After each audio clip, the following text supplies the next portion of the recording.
A millionaire looked for an assistant. He never expected her to disrupt his perfect life. Hello, everyone. Before we begin today's story, I have a small favor to ask. Please hit subscribe and turn on the notification bell so you never miss our channel's new videos. It is quick, free, and the best way to support us in bringing you more dramatic stories. Your support means the world to us. Where are you watching from? Drop your city or country in the comments below. Thank you very much. Now, let us come back to the main character. He believed perfection was something you could engineer. Every morning began the same way. The glass tower woke before the city did, lights flicking on floor by floor, as if the building itself followed orders. At exactly 6:30, he arrived. Same entrance, same elevator, same silent ride up. His suit was pressed sharp, his tie aligned down to the millimeter. Even the coffee in his hand had a measured routine. 2 creams, no sugar, exactly 12 ounces. Control was not a habit for him. It was a principle. As the acting operations manager that week, he kept his title intentionally vague. No announcements, no entourage, just a temporary nameplate on the desk and a quiet plan in his head. He wanted to observe, he wanted to test, and today he needed an assistant. The posting had gone live for less than 24 hours, and already the lobby was filled with candidates. They sat in neat rows, legs crossed, resumes printed on thick paper, eyes scanning the room for authority. Each one looked ready to blend into the system he had perfected, polished, predictable, safe. That was when she walked in, late, not rushing, not apologizing loudly, just a woman in a simple blouse and worn flats, holding a folder that had seen better days. She paused at the doorway, took in the room, then checked her watch, as if time answered to her, not the other way around. A few heads turned, someone sighed. Another candidate frowned.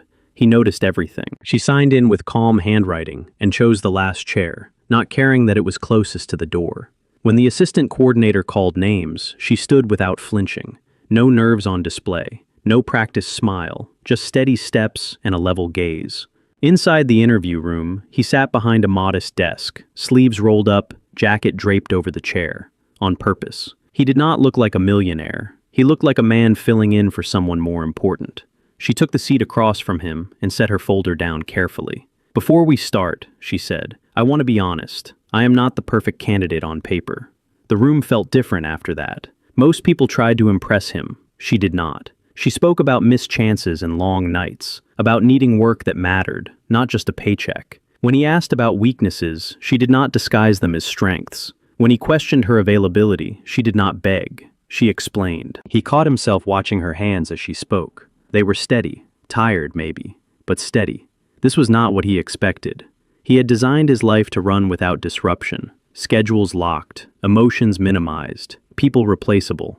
Yet across the desk sat someone who did not bend to the shape of his system, someone who answered questions he had not asked yet.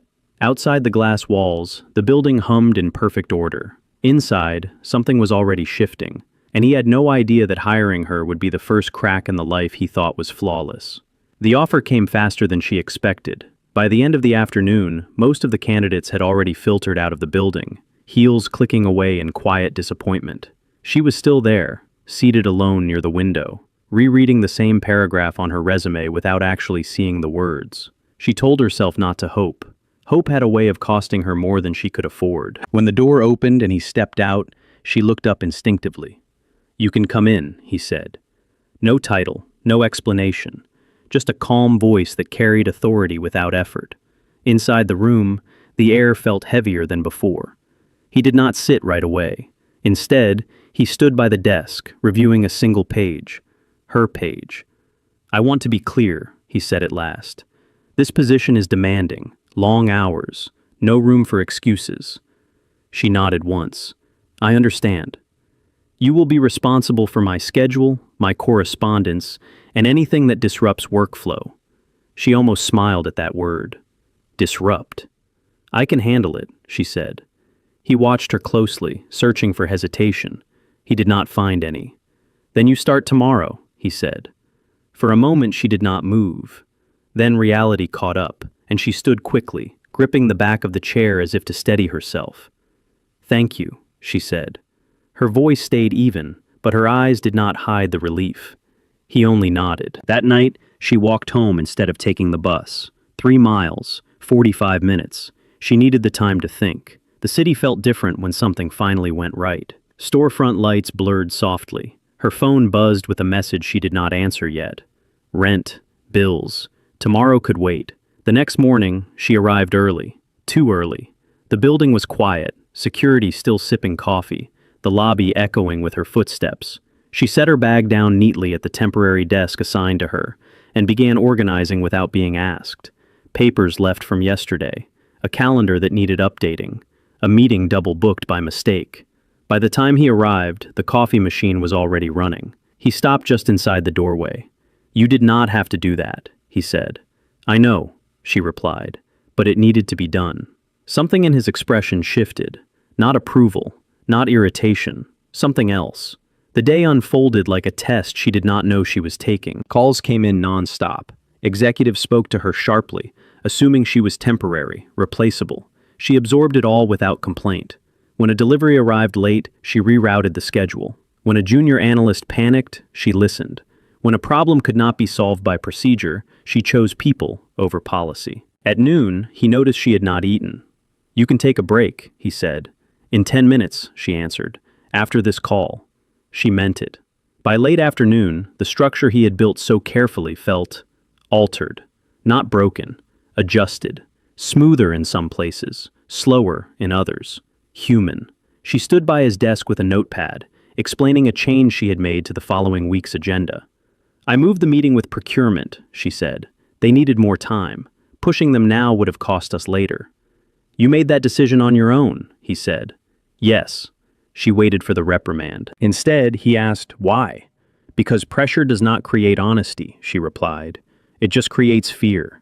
The room went quiet. He had hired her to observe, to test character without revealing power. What he had not expected was this feeling.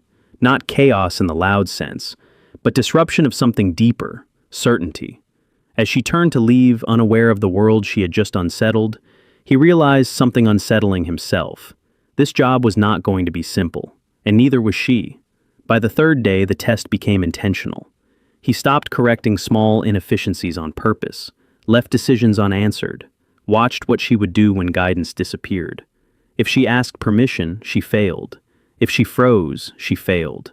If she blamed the system, she failed. She did none of those things. Instead, she adapted.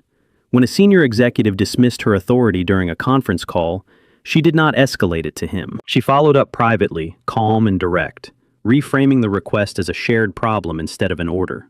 The call ended on time. The solution held. He listened from his office, door slightly open, pretending to review reports. Later that morning, he created a conflict, a vendor dispute, delayed invoices, enough pressure to reveal instincts. He forwarded the issue to her inbox without context. An hour passed. Then she appeared at his desk. "I spoke with them," she said. "They are struggling. Their lead accountant was laid off. They are behind, but not dishonest." "You took their side," he replied. "I took the truth," she said. "There is a difference." He leaned back slightly. "And if they cost us money?" "Then we help them fix the process," she answered. "Punishment does not repair systems." That answer stayed with him longer than it should have. At lunch, he noticed something else. She ate alone. Not because no one invited her, but because she chose a quiet corner and opened her notebook instead of her phone. When a junior staff member hesitated nearby, unsure if they were allowed to interrupt her, she looked up and smiled, inviting them to sit. The conversation that followed was not strategic. It was human. He had built a company that rewarded results. She moved through it, rewarding dignity. That afternoon, he pushed further. He misrepresented himself slightly. A passing comment, casual. "I used to work hourly," he said, watching her reaction carefully. "Before this." She did not pity him. She did not adjust her tone. She simply nodded. "Then you know what it is like," she said, "to feel invisible." He said nothing. The truth was, he had never been invisible a day in his adult life. The building buzzed with activity as the week progressed. Deadlines tightened, tempers shortened. He noticed that when stress rose, people gravitated toward her desk instead of his office. Not for authority, for clarity. On Friday evening, long after most of the staff had left, she was still there, updating files, reorganizing schedules for the following week. Her shoulders sagged slightly when she thought no one was watching. "You can go," he said from the doorway. She startled, then relaxed. "I just want to finish this." "You do not get paid overtime," he said, testing her again. She met his eyes. "I know." "Then why stay?" She considered the question honestly. "Because tomorrow will be easier if I do this now." No performance, no hidden agenda. He had spent years believing efficiency required emotional distance, that care slowed progress, that attachment weakened leadership. Yet here was proof that the opposite might be true. As she packed her bag, she hesitated. "Can I ask you something?" "Yes," he replied. "Why are you really watching everything so closely?" The question was simple. The implication was not. He could have lied. He almost did. "Because I want to know who people are when they think it does not matter," he said instead. She nodded, accepting the answer without pressing further. As she walked toward the elevator, unaware of the scale of the life she was standing inside, he remained still, unsettled by a realization he did not welcome. She was not trying to impress him, and that made her the most dangerous disruption he had ever hired.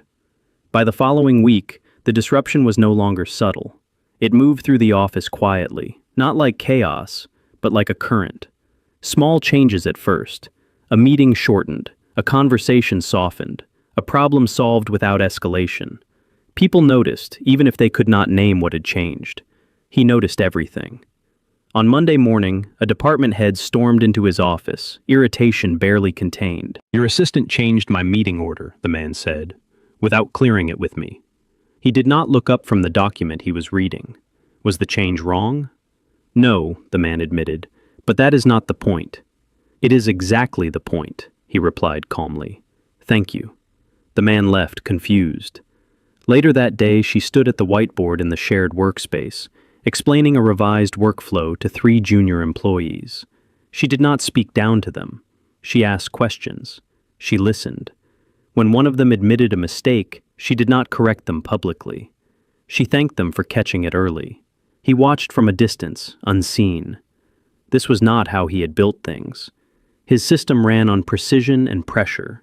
Hers ran on trust and accountability. Both produced results, but only one left people standing straighter when they walked away. The real fracture came on Wednesday. A high-value client arrived unannounced, visibly upset about a delayed contract. The reception desk froze. Protocol dictated escalation to senior management. Instead, she stepped forward. "I can help you," she said, steady and respectful. The client hesitated, eyeing her simple attire. "I need to speak to someone in charge." She nodded. "I understand, but right now, I am the one here." She listened, did not interrupt, did not defend the company. When the client finished, she repeated the concern back word for word, then offered a solution that did not exist in any manual. The client left calmer than he arrived. When she finally came to his office, she did not look triumphant. She looked tired. "You should have waited," he said. "Waiting would have made it worse," she replied. "They wanted to be heard. And if it had gone wrong, then it would have been my responsibility," she said simply. That answer stayed with him all night. The disruption followed him home. He stood in his penthouse kitchen, lights low, cities spread out beneath the windows. For the first time in years, the silence felt heavy. He replayed moments he had dismissed before, employees avoiding eye contact, meetings where no one challenged him, a company that functioned perfectly, yet felt hollow. The next morning, he arrived earlier than usual. She was already there. "You do not have to be this early," he said. She smiled faintly. "I know." He paused, then asked, "Do you ever get tired of fixing things that are not broken?" She looked at him, thoughtful. "They are broken," she said, just quietly. That was the moment he understood. She was not disrupting his schedule. She was disrupting his belief that perfection meant absence of conflict, that leadership meant distance, that control equaled strength. By Friday, the office felt different. People spoke more freely. Problems surfaced sooner. Mistakes were corrected without fear. Productivity did not drop. It improved. And that terrified him.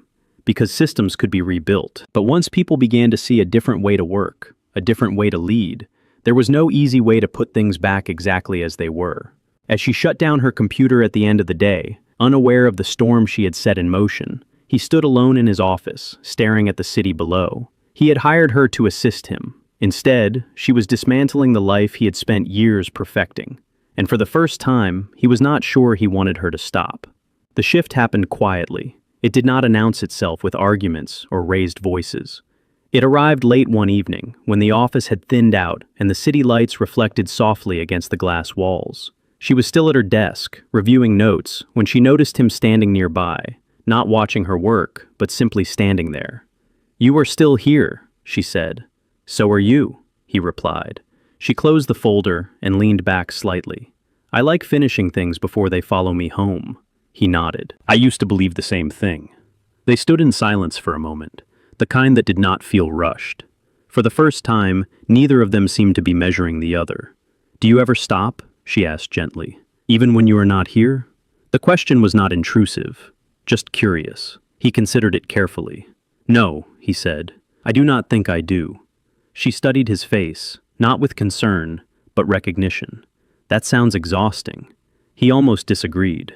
Almost. Instead, he said, "It keeps things in order." "Does it?" she asked. The word lingered between them. Over the next few days, he found himself noticing details he had trained himself to ignore. The way she checked in with people after difficult conversations. The way she asked questions before making decisions. The way she absorbed frustration without letting it harden her. One afternoon, a junior employee made a costly mistake.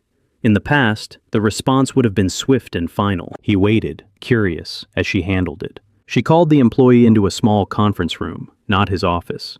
"What happened?" she asked. The explanation came out in broken sentences. Fear, apologies, expectation of punishment. She listened, then she asked one question. "What do you need so this does not happen again?" The answer was simple. Training, time, support. When the employee left, relieved and determined, he spoke quietly. "You should have reported that to me." "I will," she said. "But first I wanted to understand it. And if understanding costs us, then we decide together," she replied. "But fear always costs more." That night, he drove home without turning on the radio. He thought about the first years of building his company. Long nights, ruthless choices, the belief that distance protected him from failure. Somewhere along the way, protection had turned into isolation. The following Friday, something unexpected happened. A system error caused a brief outage, nothing catastrophic, but enough to unsettle investors watching closely. Calls flooded in. Pressure mounted. He prepared to step in. She stopped him. "Give me 10 minutes, she said. He hesitated, then nodded. She coordinated teams calmly, delegating without panic, speaking with clarity and respect. When the system came back online, she drafted a transparent update before anyone asked for one. The response was immediate. Trust, not backlash. When it was over, she exhaled slowly, shoulders dropping for the first time all day. "You did not have to protect us like that," he said. "I was not protecting the company," she replied. "I was protecting the people." That night, they shared takeout in the break room. Not a meeting, not a strategy session. Just two people sitting across from each other, paper containers between them. "I did not expect this job to feel like this," she said. "Neither did I," he admitted. She looked at him then, really looked at him. "You do not have to prove anything here." The words unsettled him more than any challenge had. For years, his life had been defined by control and precision, by a perfect image that never cracked. And yet, in the presence of this woman who had entered quietly and changed everything without asking permission, something inside him was loosening. He had hired her to assist. Somewhere along the way, she had begun to reach places no one else ever had. And for the first time, the idea of letting go did not feel like losing control. It felt like relief.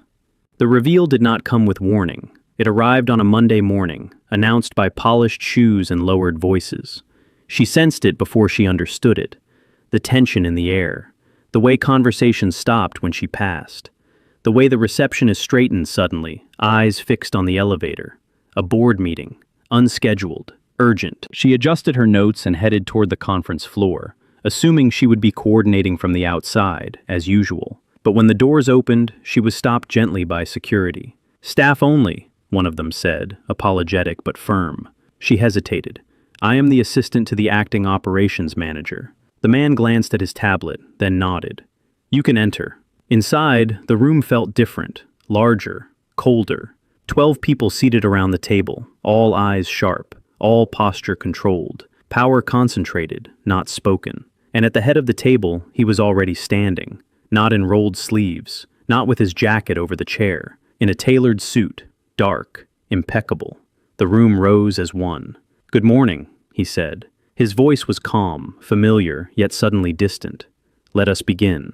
Her breath caught. She did not sit. She stood frozen just inside the doorway, mind racing, trying to reconcile two images that no longer fit together. The quiet man who watched from the sidelines. The leader everyone deferred to. One of the board members smiled politely in her direction. "You must be the new assistant." She nodded slowly, unable to speak. He did not look at her. The meeting moved quickly. Financial updates, strategic adjustments, decisions made with confidence and speed. He spoke with authority she had never seen him use, dismantling objections with precision. This was not an act. This was command. Each word landed like a weight. It was not that he was powerful. It was that he had never told her. When the meeting ended, chairs scraped softly against the floor. Members filed out, offering respectful nods in her direction, as if she were now part of something she had never agreed to join. She remained where she was. He turned to her at last. "Can we talk?" he asked quietly. She found her voice. "How long?" He did not pretend not to understand. From the beginning. Silence stretched between them. "So every conversation," she said slowly, "every decision, every moment you watched me struggle, you knew exactly who you were." "Yes. And you let me believe you were something else." He nodded once. Her hands tightened at her sides. "Why?" "To see who you were when power was not visible," he said. "To see if kindness stayed when it did not benefit you." She laughed once, sharply, not amused. "You tested me," she said, "without telling me I was being tested." "I did," he admitted, "and I was wrong in how I did it." She stepped back, distance instinctive. "You took away my choice." That was the truth of it. Not the lie itself, but the imbalance it created. "I thought honesty would come later," he said, "when it mattered less." "It mattered the entire time," she replied. The room felt smaller now, the glass walls pressing in. She saw every moment again through a different lens. Every silence, every question, every look she had mistaken for curiosity. "I was never on equal ground," she said. "I was doing my job. You were running an experiment." "That is not how it felt to me," he said. "But it is how it was," she answered. She turned toward the door. "Wait," he said. "Please." She stopped, but did not face him. "You did not fail," he said. "Not once. Everything you did because it was right, not because you thought it would be rewarded." She looked back then, eyes steady, hurt controlled but unmistakable. "That does not excuse the deception," she said. "No," he agreed. "It does not." She walked out, heels echoing down the corridor, leaving behind the man who had built his life on control and had just learned what it felt like to lose it. For the first time since she entered his world, the disruption was not quiet. It was final. The fallout was immediate, but quiet. She did not make a scene. She did not raise her voice or demand explanations beyond what had already been said. She finished the day professionally, handed off her notes, and shut down her computer as if nothing inside her had shifted. But the distance was unmistakable. The next morning, her desk was empty. Not cleared out in a rush, not abandoned, simply unused. Her access badge still worked, but she did not come in. No message, no explanation, just absence. He noticed it the moment he stepped onto the floor. "She is out today," someone said carefully, as if choosing words might soften something sharp. He nodded, but the routine felt wrong. Meetings blurred together. Decisions came too easily, too cleanly, without the friction she had introduced. The building felt efficient again, and hollow. By noon, an email circulated from Human Resources, a formal notice. She had submitted her resignation, effective immediately. No accusations, no explanations. Only gratitude for the opportunity and a request that her final paycheck be processed promptly. He stared at the screen longer than necessary. That afternoon, a board member approached him. "If this is about the assistant," the man said, lowering his voice, "you did the right thing. Testing character is essential at your level." He did not respond. "You protected the company," the man continued. "You learned what you needed to know. But the truth was, he had lost something he had not intended to risk. He left the office early that evening, not to chase her, not yet. He needed to understand what had happened without control masking the damage. At her apartment building, he stopped across the street. Old brick, narrow windows, a place chosen for necessity, not comfort. The lights were on. She was home. He did not go in. Inside, she sat on the edge of her bed, shoes still on, staring at nothing in particular. The quiet felt heavier than the confrontation had. She replayed the moment in the boardroom, the way the truth had rearranged everything she thought she understood. She was not angry because he was powerful. She was angry because he had decided when honesty mattered. Her phone buzzed once, a message from him. "I would like to talk, on your terms." She did not answer. The next day, she returned to the building, not to work, to collect a personal notebook she had left behind. The receptionist looked surprised. "He is not in meetings right now," she said gently. "I am not here for him," she replied. But when she stepped into the office, he was there. He stood when he saw her, not out of authority, out of respect. "I did not come to convince you to stay," he said before she could speak. "I came to listen." She folded her arms, grounding herself. Listening after the truth comes out is not the same as listening before. "I know," he said, "and that is on me." She picked up her notebook from the desk. "You wanted to know who I was when power was invisible," she said. "Now you know who I am when it is not." He nodded. "You walked away, because staying would have meant accepting something I did not agree to," she replied. "I was never given the choice to be part of your test." "You deserved that choice," he said. She studied him for a moment, not searching for guilt, for understanding. "You did not just test me," she said quietly. "You reminded me how easy it is for people with power to decide the rules and call it curiosity." The words landed hard. "I am not asking you to forgive me," he said. "I am asking you not to doubt yourself because of me." She softened slightly at that. "I never doubted myself," she said. "I doubted the ground I was standing on." She turned toward the door. "Wait," he said. She paused. "I am changing how I lead," he said. "Not because I lost you, because you showed me what I was missing." She met his eyes, steady and calm. "Then do it without me," she said. "If it matters, you will." She left without looking back. And for the first time, he understood that redemption did not begin with winning someone back. It began with learning how to stand differently when no one was watching. The change did not begin with an announcement. There was no email sent to the entire company, no carefully worded speech, no attempt to repair his image. What he did instead was far more uncomfortable. He started by undoing himself. The following Monday, the executive floor noticed something strange. Meetings that were usually closed were suddenly open.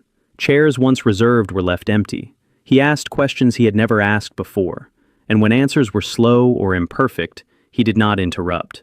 People did not trust it at first. They waited for the trap. Human Resources was called into his office that afternoon, not to discuss performance metrics, to discuss policy. "We are changing how authority works," he said. "No more unilateral decisions that affect people without their presence. If someone is impacted, they are in the room." There was hesitation, legal concerns, efficiency arguments. He listened. Then he said, "Efficiency without dignity is not efficiency. It is fear with better lighting."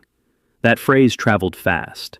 He restructured review processes, created space for dissent, protected employees who spoke up, even when it slowed outcomes. For the first time, people were promoted for integrity, not compliance. It cost him. A major client pushed back, unhappy with delays caused by new internal checks. A board member warned him quietly that investors valued certainty more than ideals. He did not argue. He accepted the loss. Across town, she heard about it by accident.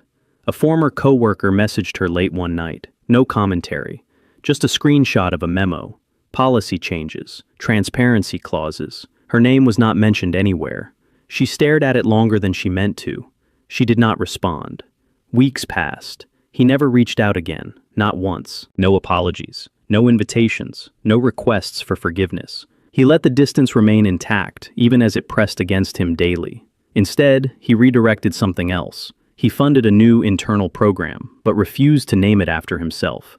It focused on mentoring employees who had been overlooked, not to extract loyalty, to redistribute access.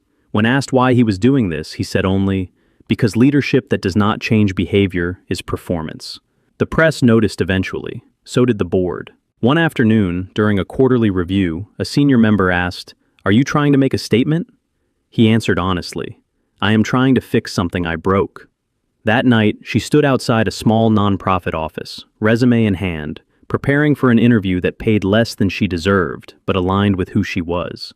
As she waited, her phone buzzed. An unknown number. She almost ignored it. The message was brief. "I am not asking you to return. I am not asking for anything at all. I wanted you to know that I am building something differently now, whether you ever see it or not." She closed her eyes, not because she was tempted, because for the first time since she walked away, the weight in her chest eased. Inside the interview room, she spoke with clarity, with conviction, without needing to prove anything. And across the city, in an office that no longer felt like a fortress, he sat alone at his desk, understanding something fundamental at last. Redemption did not come from being chosen again. It came from choosing to act correctly, even when the person who inspired the change was no longer watching. That was the price. And for the first time in his life, he paid it willingly. The reunion was not planned. There was no dramatic invitation, no carefully chosen setting meant to impress. It happened on an ordinary afternoon, months after everything had settled into its new shape. She was leaving the nonprofit office later than usual, winter air sharp against her face, when she saw him across the street. Not waiting, not watching, just standing there, hands in his coat pockets, as if he belonged to the city instead of towering above it. She stopped. So did he. For a moment, neither of them moved. Traffic passed. People hurried by, unaware that something fragile and unfinished hung in the space between two strangers who were not strangers at all. "I did not know if you would want to see me," he said first. "I did not know if I did," she replied honestly. He nodded. "I understand." They walked together without deciding to. No destination, just steps matching naturally, like a habit the body remembered before the mind intervened. "You look different," she said after a while. "So do you," he answered. She smiled faintly. "I am happier." He did not pretend that did not matter. "I hoped you would be." They stopped near a small park, benches dusted with fallen leaves. He did not sit. He did not claim space. He waited. "I did not come to explain myself," he said. "You already understand what I did wrong."